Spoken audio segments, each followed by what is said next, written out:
बच्चों, जैसे हमने आपसे कहा था कि यूनिट ख़त्म होने के बाद हम आपको एक्सरसाइज का सल्यूशन देंगे। तो आज हमारा वीडियो केमिकल थर्मोडायनेमिक्स की एक्सरसाइज पर डिपेंड है और इसमें हम आज कवर करेंगे MCQ and theory based question answer. तो सबसे पहला क्वेश्चन है कि आपको एमसीक्यू है यहाँ पर, जिसमें से करेक्ट ऑप्शन चूज करने होते हैं। The correct thermodynamic condition for the spontaneous reaction at all temperatures are, ये आपको 4 ऑप्शंस दिए हैं जिसमें से करेक्ट आंसर है ए। सेकेंड क्वेश्चन है, a gas is allowed to expand in a well insulated container against a constant external pressure of 2.5 bar from an initial volume of 2.5 liter to a final volume 4.5 liter. The change in the internal energy del U of the gas will be. यहाँ पर आपको calculate करना है, तो जल्दी जल्दी हम यहाँ पर सॉल्व करने की कोशिश करेंगे। आपको फाइंड आउट करना है डेल्टा यू मतलब change in internal energy. Change in internal energy delta U is equals to Q plus W according to first law of thermodynamics. लेकिन यहाँ पर अगर हमको ये दे रहा है इंसुलेटेड कंटेनर है, इंसुलेटेड कंटेनर है मतलब जिसमें से हीट का एक्सचेंज नहीं हो रहा है। जब हीट का एक्सचेंज नहीं हो रहा है मतलब Q इज इक्वल्स टू 0, तो Q is equals to 0 means delta U is equals to W।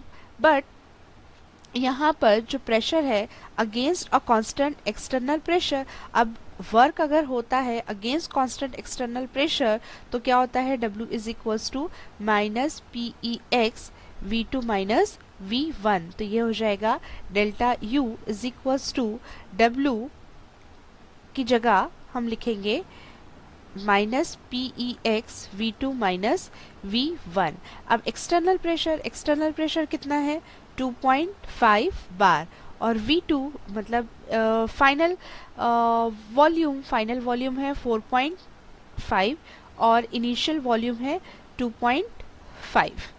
ठीक है, तो फिर ये सॉल्व करेंगे हम। माइनस 2.5 इंटू 4.5 माइनस 2.5 ये हो जाएगा 2 इज इक्वल्स टू आंसर आएगा इसका 5 माइनस 5 और यूनिट है यहाँ पर प्रेशर का यूनिट है बार और वॉल्यूम का यूनिट है लीटर, तो बार लीटर। लेकिन हमारे पास ऑप्शन जो है वो जूल में है, तो जब बार लीटर को या डीएम क्यूब को जब हमको जूल में कन्वर्ट करना होता है तो हम क्या करते हैं, इसको मल्टीप्लाई कर देते हैं 100 से, 100 जूल। तो इज इक्वल्स टू ये हो जाएगा माइनस 500 जूल। तो correct answer is option A minus 500 joule. Next question, in which of the following entropy of the system decreases, decrease होना चाहिए। ठीक है, तो देखो crystallisation of liquid into solid, liquid से सॉलिड होने पर जो एंट्रोपी है, डिसऑर्डरनेस है, वो कम हो जाती है। तो आंसर तो ए ही यहाँ पर दिखाई दे रहा है। बाकी अगर आप देखेंगे तो यहाँ ये तीनों भी ऑप्शन में एंट्रोपी इंक्रीज होगी। Next question, the enthalpy of formation of all elements in their standard state is, जो standard state है उसमें enthalpy जो होती है वो कितनी होती है, unity, 0, less than 0, different element. तो answer is B. Which of the reaction is exothermic, exothermic reaction कौन सी है इसमें से, तो एक्सोथर्मिक रिएक्शन इसमें है सी वाली जो रिएक्शन है वो एक्सोथर्मिक है, क्योंकि यहाँ पर मॉलिक्यूल्स जो हैं वो बाइंड हो रहे हैं। मतलब ये जो क्लोरीन है यहाँ पे बॉन्ड्स को फॉर्म कर रहे हैं, binding and molecules are binding and energy is produce when bonds are form. जब बॉन्ड्स फॉर्म होते हैं तो एनर्जी इसको लगती है। तो ये रिएक्शन जो है वो एक्सोथर्मिक रिएक्शन है। बाकी की जो एग्जाम्पल्स है यहाँ पे बॉन्ड्स फॉर्म नहीं हो रहे हैं और वो एंडोथर्मिक रिएक्शन है। तो correct option is C. Question है, 6.24 gram of ethanol are vaporised by supplying 5.689 kilojoule of heat, enthalpy of vaporisation of ethanol will be. Calculation based है ये भी। सबसे पहले हमको निकालना पड़ेगा मॉलिक्यूलर मास या मोलर मास या molecular weight of ethanol, ethanol का मोलर मास। तो इथेनॉल का मोलर मास निकालने के लिए हमको फॉर्मूला पता चाहिए, C2H5OH। इसका मास निकालने के लिए हर एक आइटम का मोलर मास, कार्बन का एटॉमिक मास नंबर होता है 12, कार्बन आइटम है 2, हाइड्रोजन है 6, हाइड्रोजन का एटॉमिक मास नंबर होता है 1, 1 इंटू 6 प्लस ऑक्सीजन का एटॉमिक मास नंबर है 16 और ऑक्सीजन आइटम ओनली 1 है। कैलकुलेट करेंगे ये आएगा 46 ग्राम। तो amount of heat energy supplied to vaporize 6.24 gram of ethanol is 5.89 kilojoule. Therefore amount of heat energy supplied to vaporize 46 gram of ethanol, calculation करेंगे यहाँ 5.89 divided by 6.24 into 46, answer आएगा आपका 43.42 kilo joule. Then right answer, right option is A. Next question, if the standard enthalpy of formation of methanol is minus 238.9 kilojoule mole inverse, then entropy change of the surrounding will be। अब ये भी जो है calculation based है, यहाँ पे भी हमको कैलकुलेशन करना होगा। तो देखो सबसे पहले क्या दिया है, फॉर्मेशन ऑफ मिथेनॉल, ठीक है, यहाँ पे क्या हो रहा है, फॉर्मेशन ऑफ मिथेनॉल, मिथेनॉल का फॉर्मेशन हो रहा है, उसके लिए जो एंथैल्पी लग रही है फॉर्मेशन की एंथैल्पी है और स्टैंडर्ड स्टेट में है minus 238.9 kilo joule mole inverse, ठीक है। रिएक्शन एक्सोथर्मिक है, क्यों एक्सोथर्मिक है, क्योंकि माइनस का साइन है, माइनस का साइन है मतलब रिएक्शन जो है वो है एक्सोथर्मिक रिएक्शन। अगर एक्सोथर्मिक रिएक्शन है तो सराउंडिंग पर हीट जा रही है, क्योंकि एक्सोथर्मिक है, हीट इवॉल्व हो रही है सराउंडिंग पर, तो सराउंडिंग की एंट्रोपी बढ़ना चाहिए। समझ में आ रही है बात, अगर रिएक्शन एक्सोथर्मिक है, हीट इवॉल्व हो रही है, हीट इवॉल्व हो रही है तो सराउंडिंग की जो एंट्रोपी है, एंट्रोपी, सराउंडिंग की एंट्रोपी इंक्रीज हो रही है, सराउंडिंग की एंट्रोपी, सराउंडिंग की एंट्रोपी क्या हो रही है, इंक्रीज हो रही है, तो सिस्टम की एंट्रोपी डिक्रीज हो रही है। तो हमारे पास में फॉर्मूला है कि surrounding del S surrounding is equals to del H divided by T temperature, ठीक है। अब जो सराउंडिंग की एंथैल्पी क्या हो रही है, एंट्रोपी, सॉरी, सराउंडिंग की एंट्रोपी इंक्रीज हो रही है, इंक्रीज हो रही है, तो आंसर किस में आना चाहिए, प्लस में आना चाहिए। तो फिर डेल एच की जो वैल्यू हम लेंगे ये किस में लेंगे, हम सराउंडिंग के लिए प्लस में लेंगे, तो 238.9 किलो जूल है और टेम्परेचर जो है हमारे पास में स्टैंडर्ड फॉर्म में है, तो स्टैंडर्ड टेम्परेचर है 298 केल्विन, तो केल्विन और यहाँ पे आ रहा है किलो जूल और हमारे पास ऑप्शन में है जूल, तो इसको हमको जूल में कन्वर्ट करना पड़ेगा, मतलब 10⁻³ तो फिर ये आप आंसर इसका जब कैलकुलेट करोगे तो आएगा इसका 801.7 जूल केल्विन इनवर्स, तो ऑप्शन इज बी। तो ये क्यों आया प्लस में, यहाँ प्लस का आंसर ये साइन क्यों आना चाहिए, क्योंकि सराउंडिंग की एंट्रोपी इंक्रीज हो रही है, इस वजह से यहाँ पे साइन कन्वेंशन का जो फॉर्मूलेज हैं वो आपको ध्यान में रखना है। Of the following are not state function, अब स्टेट फंक्शन इनमें से कौन से नहीं है। सबसे पहले देखते हैं हम Q plus W, Q plus W, अब आपको पता है first law of thermodynamics delta U is equals to Q plus W, तो ये इनडायरेक्टली दिया है Q plus W is equal to delta U, तो डेल्टा U क्या है, इंटरनल एनर्जी, और इंटरनल एनर्जी जो है स्टेट फंक्शन है ना, तो इसका आंसर जो है ये है स्टेट फंक्शन। फिर है Q, Q जो है वो पाथ फंक्शन है, ये हो गया पाथ फंक्शन, W ये भी पाथ फंक्शन है जो पाथ पर डिपेंड करता है, H मतलब enthalpy, T temperature, S entropy, ये जो है ये इज इक्वल्स टू ये होता है डेल्टा G मतलब गिब्स एनर्जी, तो गिब्स एनर्जी भी स्टेट फंक्शन है ना, तो ये स्टेट फंक्शन है, फर्स्ट जो ऑप्शन है वो भी स्टेट फंक्शन है, और सिर्फ जो बीच के जो दो दिख रहे हैं मतलब Q heat and W work, ये दो पाथ फंक्शन है, तो फिर ऑप्शन जो है 2, 3 ये पाथ फंक्शन है, मतलब ये स्टेट फंक्शन नहीं है, तो करेक्ट आंसर क्या होगा, B. For vaporization of water at 1 bar, यहाँ पर इंथैल्पी की वैल्यू गिवन है, एंट्रोपी की वैल्यू गिवन है, at what temperature delta G is equals to 0। अब यहाँ पर भी हमको कैलकुलेशन करना है, कैलकुलेशन गिब्स एनर्जी।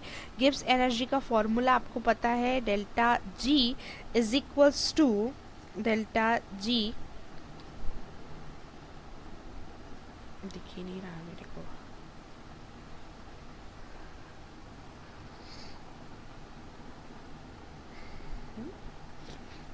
ये थे ना, ये गिब्स एनर्जी का आपको फॉर्मूला पता है, delta G is equals to delta H minus T delta S. अब जो गिब्स की जो वैल्यू है, मतलब जो change in Gibbs energy equilibrium state में है, मतलब 0 है, तो ये क्या रह गया, delta H is equals to T delta S. Therefore T is equals to delta H upon delta S. Delta H की वैल्यू है 40.63 किलो जूल और डेल्टा एस की वैल्यू है 108.8 जूल। अब यहाँ पे देखो ये किलो जूल है और ये जूल है, तो आपको एक करना पड़ेगा यहाँ पर। तो फिर एक करने के लिए, मतलब जो यूनिट्स हैं वो बराबर करने के लिए हम क्या करेंगे, 40.63 इसको किलो जूल को जूल में कन्वर्ट कर लेंगे, मतलब 10⁻³ ये किलो जूल में है और ये जूल में है, joule kelvin inverse mole inverse, फिर डिवाइडेड बाय 108.8। जब इसको सॉल्व करेंगे तो आंसर आएगा 373.4 kelvin. Means answer is 373.4, answer is C. और एंथैल्पीज गिवन है HH, ClCl, HCl इसके लिए, और आपको फॉर्म करना है, मतलब कैलकुलेट करना है फॉर्मेशन की एंथैल्पी HCl। पहले तो HCl कैसे फॉर्म होता है आपको ये पता करना है। आपको रिएक्शन पता होना चाहिए कि hydrogen plus chlorine to form twice HCl। तो ये रिएक्शन जो होती है ये 2 मोल की रिएक्शन होती है, लेकिन आपको जो फॉर्म करना है, जो बॉन्ड एंथैल्पीज को कैलकुलेट करना है वो 1 मोल की करना है। तो 1 मोल की करने के लिए इसको हाफ करना पड़ेगा, तो ये हो जाएगा half H2 plus half Cl2 to form 1 mole of HCl। तो ये रिएक्शन होगी फिर 1 मोल की। तो अब यहाँ पर कैलकुलेट करने के लिए आपके पास में फॉर्मूला है कि एंथैल्पीज जो कैलकुलेट करना है आपको, तो ये enthalpy of reaction is equals to sum of enthalpy of reactant minus sum of enthalpy of product. ये आपके पास में है फॉर्मूला। अब ये फॉर्मूला हम अप्लाई करते हैं रिएक्टेंट की एंथैल्पी। अब रिएक्टेंट कितना है, ये हाफ हो गया, और यहाँ पर हाफ H2 है, ठीक है, हाफ H2 मतलब हाइड्रोजन की एंथैल्पी। तो हाइड्रोजन की एंथैल्पी क्या है, हाफ H2 में हम लिखेंगे एंथैल्पी ऑफ हाइड्रोजन HH, सम करना है, प्लस करना है। फिर है हमारे पास क्लोरीन के लिए, Cl के लिए, तो enthalpy of Cl minus enthalpy of product है हमारे पास HCl, तो ये हो गया एंथैल्पी ऑफ HCl, ठीक है। अब इसकी हमारे पास में बॉन्ड एंथैल्पीज गिवन है, तो बॉन्ड एंथैल्पीज गिवन है HH के लिए हमारे पास में कितना दिया हुआ है 434, प्लस फिर ClCl के लिए 242 माइनस HCl के लिए गिवन है 431। जब आप इसको कैलकुलेट करेंगे तो कैलकुलेट करके आंसर आएगा आपका 93 किलो जूल मोल इनवर्स। में correct option will be B. B is correct option. उसके बाद है question number 2, answer the following in 1 और 2 सेंटेंसेस। अब इसको हम डिस्क्राइब नहीं करेंगे, यहाँ पे एक्सप्लेनेशन नहीं देंगे, क्योंकि ऑलरेडी हमने जो वीडियो लेक्चर्स बनाए हैं 1 to 10, वहाँ पर हमने इसको डिटेल आपको एक्सप्लेन कर दिया था। यहाँ पर हम आपको आपकी और रिवीजन के लिए यहाँ पर लेक्चर यहाँ मेंशन कर देंगे कि कौन से लेक्चर में हमने ये टॉपिक को कवर किया था, ठीक है। तो फर्स्ट क्वेश्चन है, comment on the statement no work is involve in an expression of gas in vacuum. तो यहाँ पर लेक्चर नंबर 3 में हमने इसको डिस्कस किया था। State the first law of thermodynamics, lecture number 5 देखेंगे आप। What is enthalpy of fusion? Lecture number 7 में इसका आंसर मिलेगा। What is standard state of a substance? Lecture number 8 में इसका आंसर है। State whether del S is positive, negative और zero for the reaction. देखो यहाँ रिएक्शन गिवन है कि डिसऑर्डरनेस अगर डिक्रीज होती है या इंक्रीज होती है, हम इंट्रोपी का कॉन्सेप्ट लगाते हैं। यहाँ पे देखो कि 2H है मतलब नंबर ऑफ मोल्स यहाँ 2 है, यहाँ H2 है मतलब नंबर ऑफ मोल्स यहाँ पर 1 है। तो नंबर ऑफ मोल्स क्या हो गए, कम हो गए। अगर नंबर ऑफ मोल्स कम हो जा रहे हैं तो डिसऑर्डरनेस डिक्रीज हो जा रही है। तो डिसऑर्डरनेस डिक्रीज हो रही है तो इंट्रोपी की जो वैल्यू है वो नेगेटिव रहती है। तो इसका जो कॉन्सेप्ट है हमने लेक्चर नंबर 9 में डिटेल में पढ़े थे। State the second law of thermodynamics in terms of entropy, lecture number 10 में देखा है हमने। If the enthalpy change of a reaction is del H, how will you calculate entropy of surrounding, इसको हमने लेक्चर नंबर 10 में discuss किया है। Commented spontaneity of reaction for which del H is positive and del S is negative, ये हमने एक table form में lecture number 10 में देखा था कि del H पॉजिटिव और del S नेगेटिव रहता है तो del G पॉजिटिव रहता है। इसका मतलब है कि जो टेम्परेचर ऑल टेम्परेचर पे रिएक्शन जो है वो नॉन स्पॉन्टेनियस होती है। क्वेश्चन नंबर 3 है, आंसर आपको ब्रीफ पे लिखना है। यहाँ लॉन्ग क्वेश्चन आंसर है। Obtain the relationship between delta G standard gives energy of a reaction and equilibrium constant, ये हमने लेक्चर नंबर 10 में जो हमारा लास्ट लेक्चर था उसमें हमने ये देखा था। What is entropy, give its unit, lecture number 9 में आपको इसका एक्सप्लेनेशन मिलेगा। How will you calculate reaction enthalpy from data on bond enthalpy, lecture number 8 में आपको इसका डिटेल मिलेगा। What is the standard enthalpy of combustion, give an example, ये आपको मिलेगा लेक्चर नंबर 8 में। What is enthalpy of atomization, give an example, हमने phase transition में बहुत सारे enthalpies पढ़े थे, उसमें से एक enthalpy है enthalpy of atomization जो हमने डिस्कस किए थे लेक्चर नंबर 7 में। Obtain the expression for work done in chemical reaction, ये एक डेरिवेशन है जो हमने कैलकुलेट किया था लेक्चर नंबर 7 में। Derive the expression for pressure volume work, lecture number 3 में इसका पूरा आपको डिटेल मिलेगा। What are intensive property, explain why density is extensive property. Intensive property हमने लेक्चर नंबर 1 में इसको डिस्कस किए थे, जो इंडिपेंडेंट होती है अमाउंट ऑफ मैटर पे, उसे हम कहते हैं इंटेंसिव प्रॉपर्टी। और यहाँ एक्सप्लेन करना है कि डेंसिटी इज एक्सटेंसिव प्रॉपर्टी, तो आपको पता है कि density is the ratio of two extensive property, that is mass and volume. Mass और वॉल्यूम जब एक्सटेंसिव प्रॉपर्टी है तो उसका प्रोडक्ट जो डेंसिटी रहता है वो भी इंटेंसिव प्रॉपर्टी होगी। ये सबसे एक थोड़ा सा डिफ़िकल्ट डेरिवेशन था मैक्सिमम वर्क डन का, जो हमने लेक्चर नंबर 4 में डिस्कस किए थे। ये यहाँ से स्टार्ट होता है और ये पूरा लास्ट तक के मैक्सिमम वर्क की जो इक्वेशन मिलती है यहाँ तक के एंड होता है। ये आपका क्वेश्चन का वेटेज ही है 3 to 4 मार्क के लिए। Obtain the relation between del H and del U for gas phase reaction, ये हमने लेक्चर नंबर 6 में ये एक डेरिवेशन था, डिराइव किए थे इसको। State Hess's law of constant heat summation, illustrate with an example, state its application, हमने लेक्चर नंबर 9 में देखा था Hess's law and उसके application with example।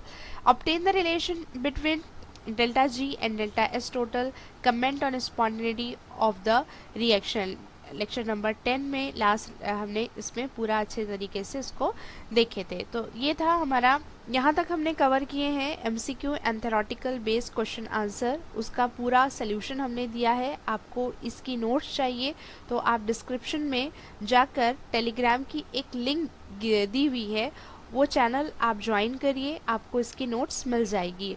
और आगे हम कोशिश करेंगे कि न्यूमेरिकल के भी सोल्यूशन दिए जाएं। तो देखते रहिए हमारे चैनल पे, हमारे और भी वीडियोस आते जा रहे हैं।